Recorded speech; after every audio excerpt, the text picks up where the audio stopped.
Rumble has effectively sold. And it's funny because I was just talking about this a couple of weeks ago with Ian Crossland on Timcast IRL. And we certainly said there's a big risk in Rumble selling. And, well, I didn't think it was going to happen in 3 weeks. But this is a little bit more complicated than just saying they sold. What Rumble is doing is they're entering into an agreement with a special acquisition company, which basically allows them to go public so that members of the public can buy shares, which are then used to effectively acquire the company. The new company now is going to be called Rumble. But yeah, suffice it to say, basically, I would say it's comparable to them taking big institutional investment money. Probably the easiest way to put it, because unless you really know the nitty gritty of how the financial stuff works, the only thing you really need to know is that according to Rumble, their new, actually, let me see if I have this pulled up. So that's not it. That's not it. Do I have it? Here we go. I have it right here. Their new advisors will include Cantor Fitzgerald and Co., acting as financial and capital markets advisor to CFVI, which is the NASDAQ listing for the new publicly traded Rumble Corp. And they say Guggenheim Securities LLC is acting as the exclusive financial advisor to Rumble. Cantor Fitzgerald and Co. and Guggenheim Securities served as placement agents for the PIPE financing. Now, there's some good and there's some bad. And in my opinion, it's not one way or the other. I don't like this for the most part, but there are good things about it. I think the easiest way to put it is I personally feel like y'all got ripped off. And everyone kept saying, Tim, get on Rumble. Tim, get on Rumble. People kept saying, Tim, get on Locals. All right, let me break it down for y'all. First, let me give you the news, and then I'll explain why I think this is really, there's a lot of bad here, a lot of great bad, and the risk is such that I have no interest in Locals or Rumble. To be fair, the fact that I'm on YouTube, it's also kind of dumb. So truth be told, we use Rumble. I like Rumble as a company. I'm just saying there's a huge potential downside, and so there's some challenges here. Ultimately, I will say, Locals, net positive. Rumble, net positive. The deal where Locals, which is Dave Rubin's version of Patreon, sold to Rumble, net positive. And Rumble being able to raise hundreds of millions of dollars, they've relocated to Florida, all really good things. But the risk is just too great. And in my opinion, I think what they've done is greatly risky, does not solve the problems. However, I'm saying it's not one or the other. It's both. While I recognize there are great risks and there's problems, it would be stupid and naive of me to not recognize the power that comes with what Rumble has just done. So I'll break this all down. Suffice it to say, if Rumble does raise this money, they can legit be a major competitor to YouTube, and that is a really good thing. When Joe Rogan left YouTube to Spotify, it sent a message. Hey, YouTube, if you keep censoring people, you're going to lose your top talent. And congratulations, you lost the biggest podcast in the world. YouTube, of course, has to contend with that fact. And now that there's an opportunity to go onto Spotify, or, potentially more so as things grow, and with Rumble, YouTube's going to have to pull back on the censorship to compete. That is overwhelmingly good. But we'll get into the issues I see with this, and we'll start by me just breaking down the news here from timcast.com. Don't forget, go to timcast.com, be a member if you want to help support our reporting. We've got a ton. We're hiring more journalists. We want to do real, legitimate reporting, fact-based, and we don't got quotas. We don't have click quotas. Some stories don't get a lot of traffic at all, but we think it's important. We'll put it up there, and if people don't read it, well, that's your choice. We are mostly funded by you as members. Here's the story.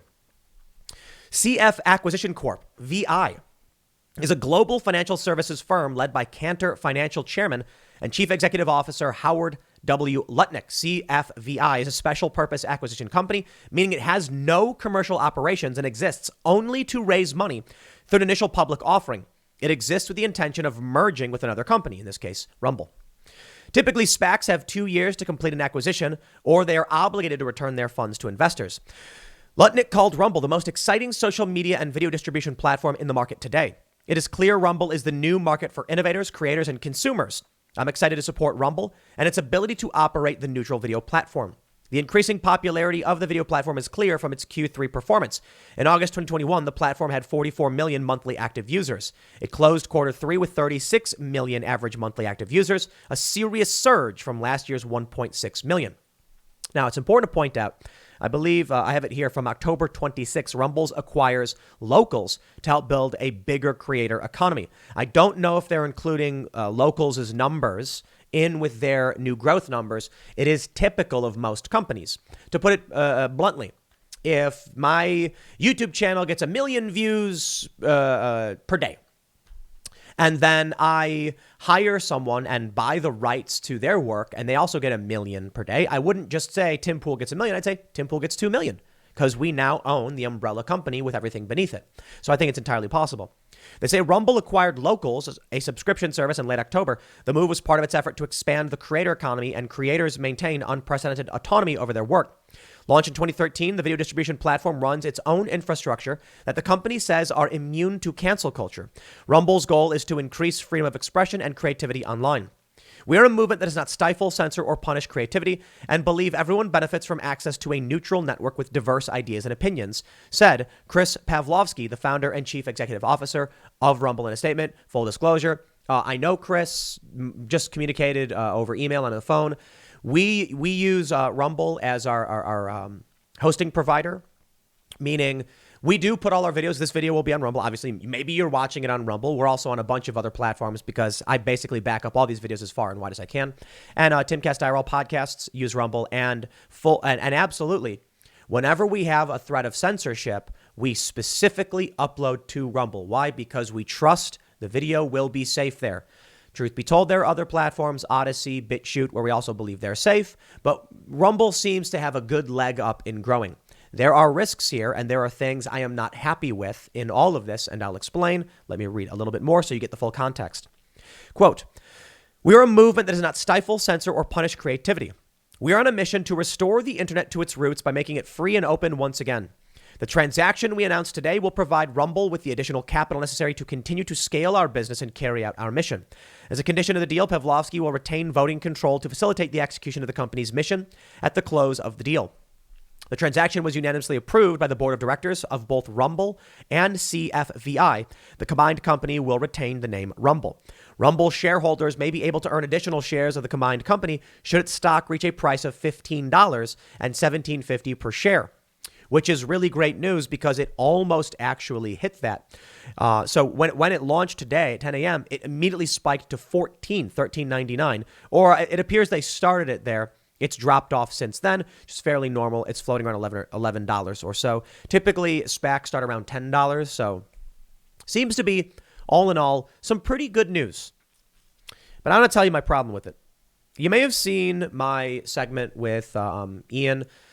I don't know if we had, I believe we did an extended segment when we were in Austin with Michael Malice as well, but I will just simplify everything for you guys. Patreon is bad. Patreon is really bad. The censorship, I believe, is bad, and centralization is really bad. What we need is decentralized technology. We need to make it so that people cannot be censored, period. So long as you are on someone else's platform, you can be. And that means there will always be a degree to which you can be censored. You can buy your own server space, but the ISPs can block you. You can do a lot of things. There's always going to be a break in the chain somewhere. Financial services can shut you down. But solely being on YouTube, bad idea. Centering on Rumble, bad idea. So what have I been working on, Ian, as well, is technology through the On Foundation, something we started, which is, it's up and running, it's functioning. And we hope to be fundraising as early as January 1st of the next year.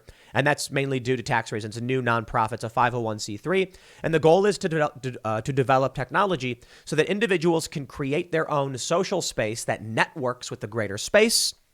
No one can ban you from the network. People can choose to block you from their website, but it's kind of like this. What we're building would be like Patreon. You buy server space, $50 a month or something, and depending on how many users, how many fans you have, and you install this package, snap of a finger, and you instantly will have a template which functions much like a subscription service. You'll connect your financial account, whatever it might be, and then people can subscribe to your website, but it also networks your website into the larger network. So there's a directory where people can search and find content they like. Now, on your site, you can say, I don't want this kind of stuff to appear in the search or in the feeds, and it's gone. You on your site will be able to ban whoever you want. Your website. Set the rules the way you want. But that means if I have my own website and you're like, I don't want you on my site, it's one site out of hundreds of millions instead of me being banned from a network of hundreds of millions because a handful of people didn't agree with what I had to say. That is the solution, period. And that means you'll probably need, if you're doing videos like this, hosting. And that means you will need to charge a membership rate that allows you to cover the cost of bandwidth. But the cost of bandwidth is very cheap relative to the amount of views and members you would have. If you have 2,000 members and they're each paying you $10 a month, you're getting 20 grand a month. And at that rate, it might cost you $1,000 a month or something around there for your video hosting on the videos, depending on how many you produce, if you want to do that kind of subscription-only content. But now you've got your own subscription service no one can ban you from.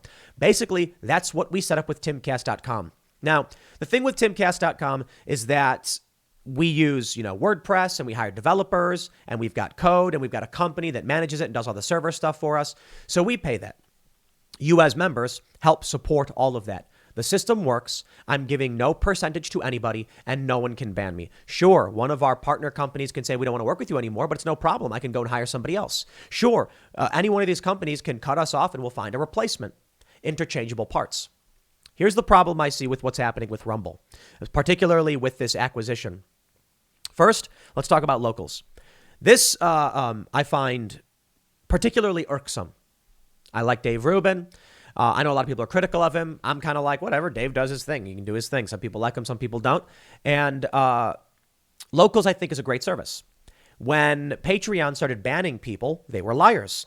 And this said to me, initially, the problem with what these companies represent. Started with Lauren Southern. She was abruptly banned because she got in a boat in the Mediterranean and she was accused of all sorts of things. Whether you agree or disagree with what she did is not the point. The point is that overnight, without notice, Patreon nuked her income, basically firing her, but more importantly, interfering with her business and cutting her off from access to her own subscribers. That's insane. I mean, at least give me a download of, all the emails of people who signed up and I can email them. So she made her own website. Wasn't that difficult. Took her, I think, only a couple days. I mean, maybe longer, whatever. What Patreon said after this, and to me personally, it was a mistake to abruptly cut off our income. We'll never do it again. We'll give people a chance. We will give them warning. And then it was Carl Benjamin, a friend of mine, good guy. And one day he woke up and his income was gone. And Patreon said, well, a year ago, you said a naughty word on a small live stream on YouTube. And we don't care about the context. And I said, you lied. Well, this triggered a major exodus. Sam Harris, Jordan Peterson, Dave Rubin, many people fled. There was some talk about Jordan Peterson starting some kind of subscription service with Dave Rubin. Dave, I guess, didn't do it. Dave goes on to create Locals. And the problem I had was I thought Locals was going to be unbannable, decentralized Patreon. And what bothers me a lot, and it's somewhat personal, is I wish I had the resources and the opportunity to have taken that press, that PR, that moment to create sustainable, impenetrable, uncensorable internet. I didn't have that ability. So instead, I was, at the time, I had my YouTube channel. It was decently small, to be completely honest. It was a decent size, but I certainly did not have the resources to get anywhere near this. Well, Dave was able to launch Locals. He was able to build it. And then what started happening is that Dave went around talking to people saying, join my site. And I was one of those people he asked to join. And again, I think creating a site where you have the trust of Dave is fantastic. And if you trust him, then good. And it's better than, say, I don't know, Jack Conte of Patreon. But let me tell you what Patreon said. Look, they come to us and say, the financial services, you ban this guy or we will shut down your entire website. We will shut down financials to all of your creators and end your company. And we have to make a decision. Do we ban one person even though we don't want to? Or do we shut down the entire company? And my attitude is that a joke? If a financial service comes to you and you are the biggest platform for subscriptions, I dare you ban the top podcasts in the world because every single one of them will come out, and the amount that you will lose in marketing value from having to recover from that damage would be astronomical and would bankrupt you. But of course, Patreon is a bunch of cowards. So my problem is the same is true for locals. I guarantee it. I guarantee you, if one of these naughty men signed up for locals and created one of these accounts, and I mean like the most egregious of egregious, I'm talking about, if they started building up a very egregious conspiracy theory QAnon base and white nationalists, locals absolutely would ban these people. I have not a doubt in my mind. Now, speaking with Michael Malice, he was like, well, isn't that a good thing? Like, you should ban those people. And I was like, I don't think Michael said it that way, but he was like, you want them? No, look, I don't like any of those people. I don't like the Q stuff. Obviously, I think we all detest white nationalism, and its archaic and ridiculous emotional and race-based thinking is stupid, especially considering my family history. But I believe in free speech. I believe that if the public square is being isolated into only private spaces, it doesn't matter what you believe. What matters is that if you don't defend the rights of people to speak, and if they don't have it, then soon you lose it too. Now, of course, I trust Dave Rubin more than I would trust Patreon, of course. But then Dave Rubin sold to Rumble. And so when I'm talking to these creators, they were like, I have the assurances of Dave. I'm not going to get censored. And I was like, what's Dave going to do now? He sold the locals. And well, hold on, Dave's still involved, and locals is still locals. It's now just a part of the Rumble company. And I'm like, bro, someone at that company is going to be like, Dave, we know you like this guy, but the promises made by Dave Rubin are worthless when he sells the company. And Rumble has acquired locals. I don't know for what. I don't know what Dave's getting. It doesn't matter. Dave sold the company, and any promise he made to you is now worthless. So that, to me, is particularly irksome and offensive. To come to me and say, we're going to build this thing, and trust me, I'm going to be here. It's not going to happen. And then what? 2 years later? Oh, I sold it. I mean, obviously, Dave still has influence in the company. Obviously, they don't want to ban certain people because it would hurt them right now as they're trying to grow. But that brings me to Rumble doing this acquisition, this SPAC deal. Let me just say, it is fantastic that they're going to have capital to compete with YouTube. But if you think for a second that going public is going to protect free speech, you would be wrong. Going public ensures free speech will go out the window. Why? Because shareholders will revolt. The board will revolt or be forced into a situation where they say, we got to ban this guy. It's going to happen. I don't think it's possible that it doesn't happen. Now, there's some defenses. They say that Chris Pavlovski, he is going to retain control to ensure the vision of the company. Let me make sure I have this. Where is it? Chris Pavlovski, the founder, said Rumble is designed to do this, yada, yada. Maybe I can just search for the word retain. Okay, here we go. Rumble founder and chief executive officer to retain voting control to facilitate execution of Rumble's neutral mission on behalf of stakeholders. I can simplify this very much for you guys. I'd like you to think back to the year, 2009, 2010. Vice.com. What were their documentaries about? The biggest booty in Brazil, on the ground at riots, scopolamine, bulletproof clothing. Man, talk about fun. Vice was edgy. Vice was gross. Sex, drugs, and rock and roll, baby. Did you know that when they took investment, Shane Smith said that he would retain control of the company? Even if he's giving away percentages of the company, he retains voting control. Fat load of good that did when the company eventually went woke. People felt like Vice was young and edgy. And it was. And so they buy into it. They read it. They watch it. But times change, man. And the people who run the company are like, okay, well, we'll do whatever makes sense to make money. I do not believe a for-profit centralized venture that is using a SPAC to go public and joining an institutional investment firm is interested in any cultural growth. I like Rumble. I like YouTube. These platforms allow me to speak and reach large audiences. YouTube more so than anybody else because they dominate the space, which is why it's good that Rumble will compete. What I don't like is that Rumble, that Locals, that Dave Rubin, that Chris play it up like they're part of the mission. They're not.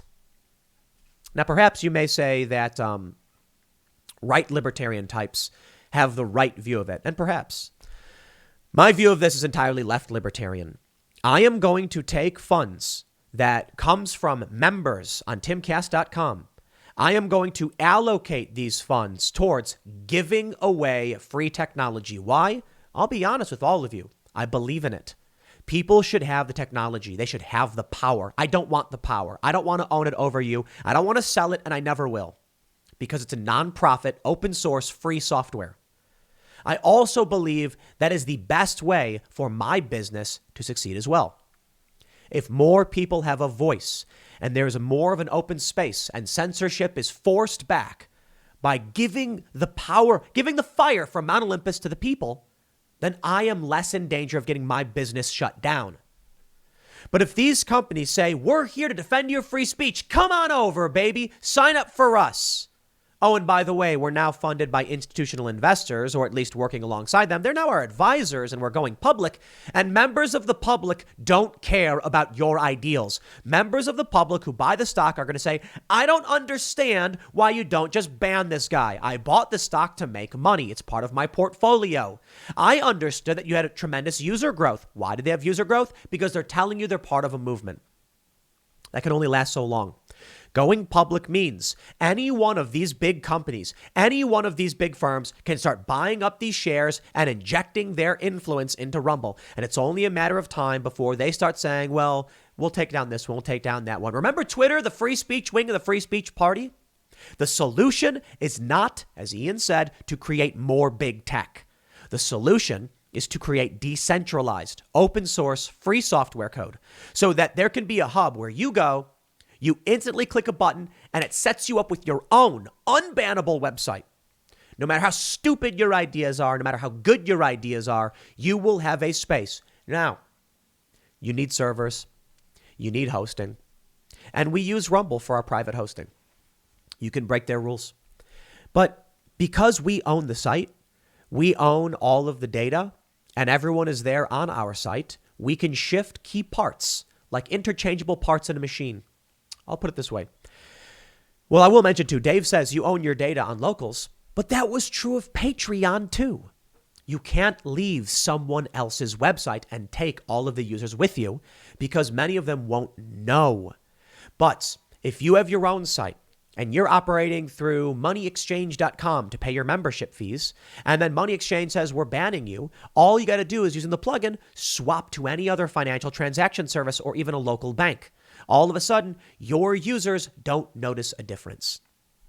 It never occurs to them. They keep on keeping on with staying on your site, and it's that easy. But if you're on Patreon, you're on Locals, and something happens, yeah, you can get your data. Patreon allows you to get your data, but how do you make sure that everyone who followed you knows where you're going next? So look, again, this is good. Competition is good. I'm not stupid. It's good. The issue I have is we have this tremendous opportunity to actually do right. If I had the millions of dollars in VC funding to build out something like that quickly, I would. But the problem is approaching it from someone, you go to an investor and say, I would like to steal fire from Mount Olympus and deliver it to the people. And they're going to say, how much will that cost? Well, it's going to cost, $1 million, $2 million for full development. And they're going to say, and then what do I get out of it? Well, you'll get the same as everybody else, access to fire. And they'll say, so I'm spending all this money and getting nothing. I'll be like, that's the way free software works. But so long as everybody has the ability to add onto the open source code, add more to it themselves, and create a decentralized blockchain-like network, people won't be censored. And that's why I think Odysee is pretty good in a lot of ways. And people have said Odysee is way better than Rumble because there's no big corporate structure. Believe whatever you want to believe, I guess. There's a lot of people who are saying it's a good thing. Dan Bongino was an investor. He came out and said it was great. He didn't give a lot of details on his show. Me, I think this is all just, it's not net negative in a sense, but it's not solving the problem. And so long as people are being rallied to march in the same direction of big tech, Patreon, Google, etc., all you've done is you've taken 2 steps to the right of YouTube and kept marching forward. We got to go the other direction, decentralization. And I wish we could do it faster. We've got a lot of people volunteering on it. There is a pre-alpha version of the site with that has some functioning capability. And come January 1st, we've got some potential donors who would like to give money to help fund a project like this. And these are capitalist dudes. But we all seem to understand the problem of centralized big tech. I'll leave it there. Next segment's coming up at 4 p.m. over at youtube.com/Timcast. Thanks for hanging out. I'll see you all then.